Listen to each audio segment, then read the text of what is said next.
Is hypnosis safe? I sometimes get this question. So I'll answer this question and some common concerns that people sometimes have in this short video. So before I give those answers, let me define what hypnosis is, because that'll help sort of frame the discussion around those answers. And the definition, if you ask like 5 different hypnotists, you'll get 5 different answers on the definition of hypnosis. But we all have a conscious mind, the part of us that's actively thinking and aware, and we have an unconscious mind, which is the part that is all of our stored memories, even the part of us that allows us to have our heartbeat or for our meal to digest without us thinking about it. That's all controlled by our unconscious mind. And so often people have behaviors that they consciously want to change, like let's say they want to lose weight or they want to reduce their anxiety. And the conscious part of them wants that, but the unconscious part of them is still making those worrying thoughts appear to them over and over. Or it's that they're finding themselves in the refrigerator eating and they're not even hungry. That's the unconscious mind at work. So in hypnosis, we're sort of bypassing that conscious part of the mind so we can give suggestions to the unconscious part of the mind. So that having been said, let's talk about some of the common concerns that people have. Now, I want to differentiate a little bit between stage hypnosis, otherwise known as entertainment hypnosis, so people that put on the comedy hypnosis shows, which are purely meant for entertainment, and they're certainly plenty of fun if you've never had a chance to watch one. And then there's therapeutic hypnosis, which is what I do. So people come into my office and we're working on resolving a problem or working towards a specific goal. Again, it's things like stress or anxiety reduction or weight loss or breaking a bad habit or something like that. So I'm going to frame this discussion really around that. But just as an aside, really the most common thing that goes wrong during a stage show is sometimes somebody's running up on stage because they're so excited about being up and being in the show that they might trip and fall and they might, hurt themselves. But that's pretty rare. Of all the people I know who do stage hypnosis, it's pretty uncommon. So that's really it's sort of a spoiler alert. That's really the only bad thing that happens. And again, that's stage hypnosis. And let me talk about therapeutic hypnosis, which is often where people have these questions. So let me address some of the common ones, the common concerns. So can you get stuck in hypnosis? And the answer is no. Nobody's ever been stuck in hypnosis. Sometimes people enjoy the relaxed feeling of hypnosis so much that they're a little bit slower to emerge out of the hypnotic state.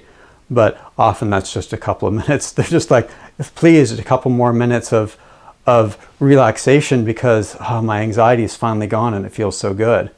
So, and let me also answer that question by saying hypnosis is not something that will be new to you. It's actually a naturally occurring state. So we all have these sort of naturally occurring trance states. If you've ever watched a really good movie and you got so drawn into the story that maybe you kind of lost track of time or even which movie theater you were in or kind of who you were there with, right? That's that state where sort of your unconscious mind is paying attention. You're sort of really focused in this trance-like state. And so you've already been hypnotized before. We're just using it in a deliberate way for a therapeutic purpose. So it's just kind of a reminder to people you've actually already been hypnotized. We're just going to show you how to do it better. And by the way, when people have a problem that they're coming in, like let's say binge eating, that's kind of an example of a trance state as well. When you're in the refrigerator eating and you kind of like, wait a minute, I'm not even hungry, you kind of come to, guess what? You just came out of that trance, right? So this is all naturally occurring stuff. Again, we're going to use it in a very deliberate and focused way. So sometimes I have to joke with people. I say, well, I have to dehypnotize you out of that problem because really the problem is a hypnotic state. So anyway, can you get stuck in hypnosis? No, nobody ever has. I check my office before I go home at night and there's never anybody sitting in the chair. So you're okay on that one. So the next common concern that people have is, will you give away secrets when you're in hypnosis? And this talks a little bit to something I'll mention a little bit later in this, which is you're actually always in control and you're always awake. So hypnosis is not sleep, it's a distinct state from sleep. It's actually a different set of brain waves from being fully awake and a different set of brain waves from being asleep. It's kind of somewhere in between in that dreamy meditative like state. And so in that state, your attention is focused, you're awake, you're hearing everything that I or any other hypnotist is saying. And so you are in control and you have choices about what to say or what not to say. And for me, when I'm asking for information, I'm generally asking permission.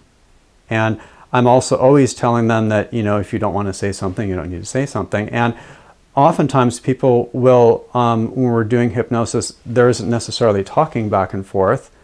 Sometimes the client is silent the whole time. And if I need information, I might say, well, if you're still with me, just lift this finger. That way I know you're still with me. Or if XYZ happens and the answer is yes, lift this finger. And if XYZ happens and the answer is no, then lift this finger. And so I know through yes, we call these finger signals, yes, no, I get all the information I need. So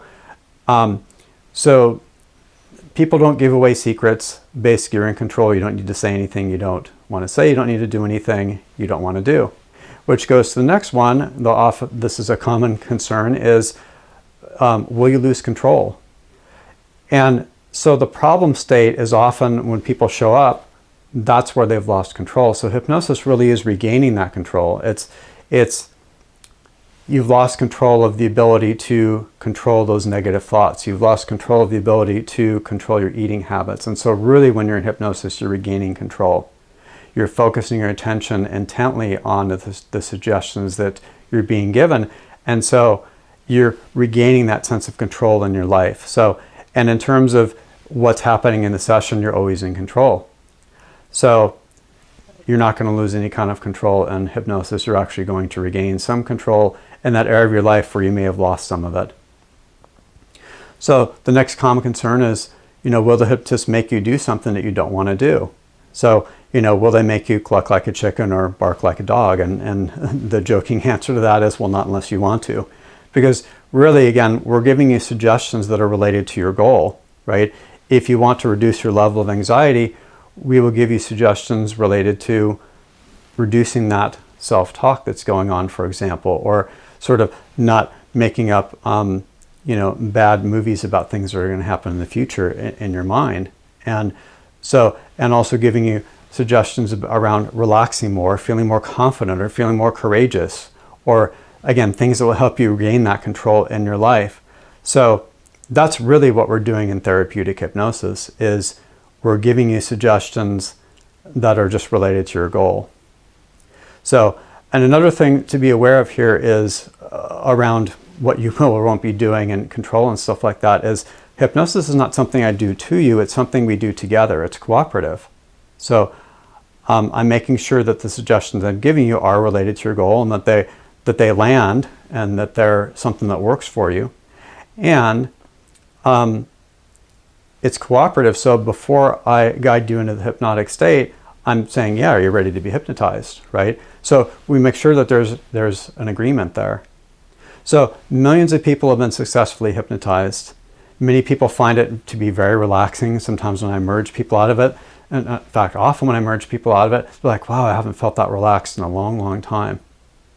So usually the worst thing that ever happens, in my chair anyway, somebody's so relaxed that they fall asleep for a moment. And again, I'm always checking in like, hey, you're still with me? Lift a finger. That way I know. So again, if the worst thing that happens is you're so relaxed you can finally get some restful sleep, then, that's about it. So hopefully this answers those common concerns about, is hypnosis safe? So hypnosis is very safe. No one has ever had a problem in hypnosis. And the usual side effects that people have are just things like relaxation.